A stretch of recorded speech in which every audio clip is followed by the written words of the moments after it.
بسم اللہ الرحمن الرحیم۔ آج 25 دسمبر کا دن ہے اور اس دن کو عیسائی لوگ کرسمس کے طور پر مناتے ہیں۔ عیسائیوں کے ساتھ ساتھ مسلمان بھی اس کو سیلیبریٹ کرتے ہیں، تو اس حوالے سے میں آپ کے سامنے کچھ گزارشات عرض کرنا چاہتا ہوں۔ پہلی بات تو یہ ہے کہ مسلمانوں کو کرسمس ڈے منانا یا اس پر ان کو مبارکباد دینا یا ان کے تہواروں میں شریک ہونا یہ سراسر ناجائز ہے۔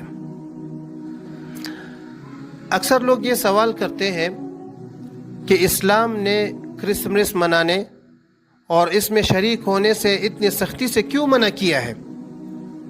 اس کی وجہ یہ ہے کہ عیسائیوں کا کنسیپٹ یہ ہے کہ 25 دسمبر کو حضرت عیسیٰ علیہ السلام کی پیدائش ہوئی ہے۔ حالانکہ تاریخی روایات سے پتہ چلتا ہے کہ یہ بات ٹھیک نہیں ہے،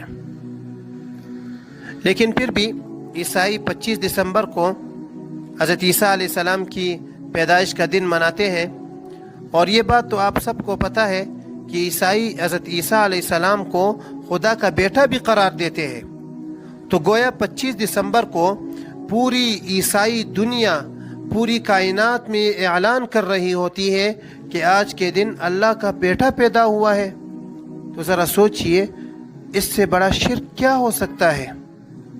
تو جب عیسائیوں کا یہ عقیدہ ہے کہ اس دن اللہ کا بیٹا پیدا ہوا ہے، تو ایک مسلمان اس پر کیسے مبارکباد دے سکتا ہے؟ کیسے ان کے تہواروں میں شریک ہو سکتا ہے؟ یہ تو شرک اعظم کا دن ہے۔ میں تو درخواست کرتا ہوں کہ اس دن ہمیں توحید کی گواہی دینی چاہیے اور کثرت سے سورۃ الاخلاص کی تلاوت کرنی چاہیے۔